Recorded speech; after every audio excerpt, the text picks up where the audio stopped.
Minnesota sports seem to be cursed, is what people think.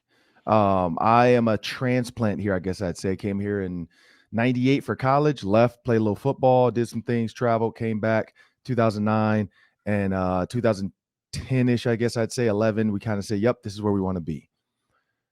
If you think of, and for me, so I didn't ever really get the vibe of cursed. I look back at history and I'm like, man, you guys went to 4 Super Bowls. Man, you guys won with Kirby Puckett. I mean, the Minneapolis Lakers, can you try to say the LA Lakers? No, because you know the Timberwolves now. And so if you think about Minnesota sports, Sam, and you look at the Warriors, for instance, beating the Mavs, you look at the Warriors handling the Grizzlies. Could the Timberwolves have done that? You look back to Kevin Garnett with the Lakers, never really got over the hump. Made it to deep into the playoffs, couldn't get over the hump. You look at the Vikings last couple of years, and we're not going to go back to the Super Bowls because I'm not going to pull Band-Aids off old wounds. But if you look at recently, beat the Saints twice, turned around, laid an egg against the Eagles, turned right back around a couple years later, lost to the 49ers.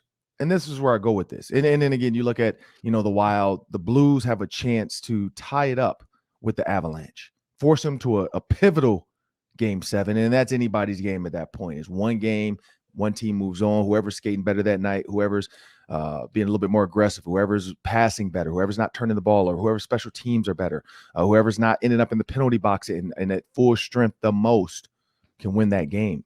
It only takes a referee to really screw it up too, to just start calling some crap. And that's what Minnesota fans think that happens to them all the time. Even if we made it against the Avalanche, we would have got killed, or I've heard people say that. Well, look at the Blues. They're right in there. And so when I dive back into the Vikings and I look at what Kevin O'Connell can possibly do, the Eagles, I don't know if anybody could do anything about that game. That was a blowout. I don't think Harry Potter could have done anything better in that game. There was just so much going on with the Eagles. So much, if you think about what they were going through at that time, what the city of Philadelphia had been through. You look at the players at that time and Nick Foles and that story. It was Cinderella. It was destiny for them to get to where they were. But then you look at the 49ers game and you wonder what was missing. And then, Sam, in my opinion, I feel like it was some offensive ingenuity.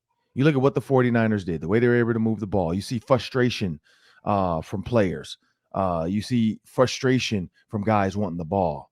And whether it's the play wasn't called, the play didn't seem right to Kirk Cousins, whatever it might be, you just saw the frustration. And so, Sam, as I think about that, and I think about the playoff lack thereof, or the ability to get over the hump, I think Kevin O'Connell in this offense could be the answer, because that's usually the answer in playoffs. Defense slows teams down, but you look at the Bills and the Chiefs, that was offense. That was 2 offensive juggernauts going back and forth. You look at Tom Brady coming back on the Falcons, that was offense. Yes, his defense slowed Matt Ryan down, but his defense also let Matt Ryan get 28 points, and one of which was an interception. We know Tom Brady threw a pick 6.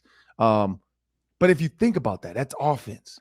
And that's where I go with this. I think the Vikings, if they can get to the playoffs, and this offense can be what we think it could be, look like a Rams-looking offense with a Rams feel from the sideline, I think the Vikings can overcome some of this Minnesota curse stuff.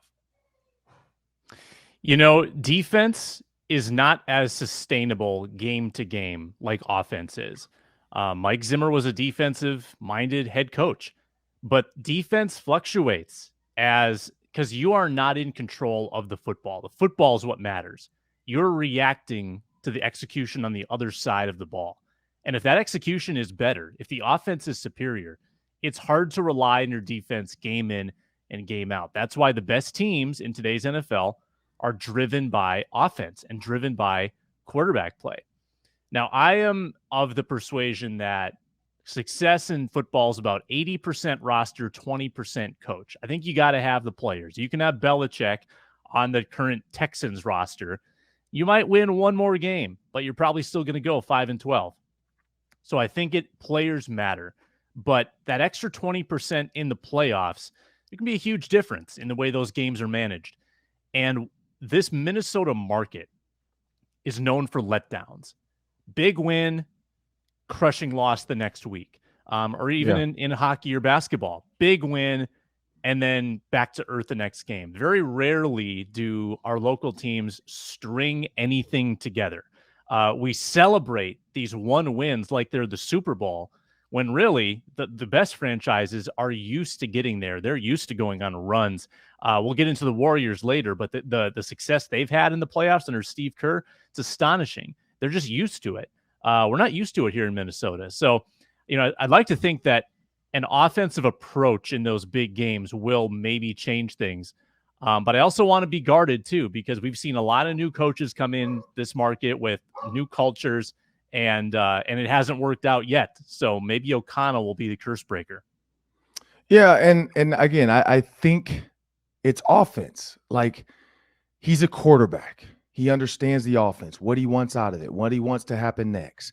He's going to talk to his quarterback through tight times. When games were getting tight, and this is what I noticed, and when you watch the sideline for the Vikings, when games were tight, when moments were key, the people talking to Kirk Cousins was not the head coach. The people talking to Kirk Cousins was the staff, and mainly the offensive guys, and mainly the quarterback's coach, and maybe the coordinator if he's down there. But that was it. You didn't have this.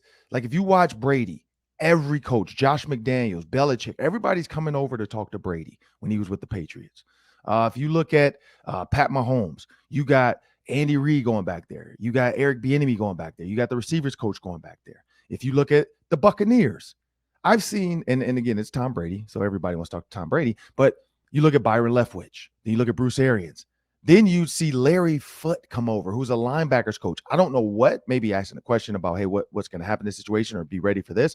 Like, you see so many guys on these like key teams when there's true cohesiveness within the organization.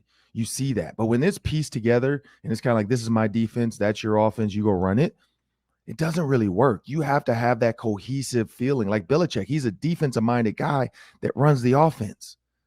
And I think Kevin O'Connell, being an offensive-minded guy that's going to be hand-in-hand with Ed Donatell trying to figure this out, I think they have the recipe for success. It's just going to come down to Kirk Cousins' play, and we know that. Like, if he sucks, the Vikings aren't going to do anything. Like, if he doesn't have a good year and it's like, 3,500 yards, it's, 20 touchdowns, 18 interceptions, Jay Cutler-ish, it's not going to work. Like, if he can't figure out this offense, if he can't figure out how to check out of plays, because we've all been wanting that. Check out of plays. Don't run the play just because that's what's called. If something else was there. Look at this guy wide open. Why wasn't that? Look, Justin Jefferson's man-to-man in this situation. Why not check out of him and just go to Justin? Like you have Randy Moss. Randy Moss, you say that. Like, if I notice I have man-to-man, I'm just putting my hand up. I'm out. Like, that's the things we want to see. That's the next progression that I think is going to get the Vikings over this hump. But only time will tell. And so that's what we got to wait for. Time. So, Sam Ekstrom, I want to thank you for that first segment, man. Good job. Now, coming up next, we have Vikings former wide receiver Charles Johnson. Stay tuned for that.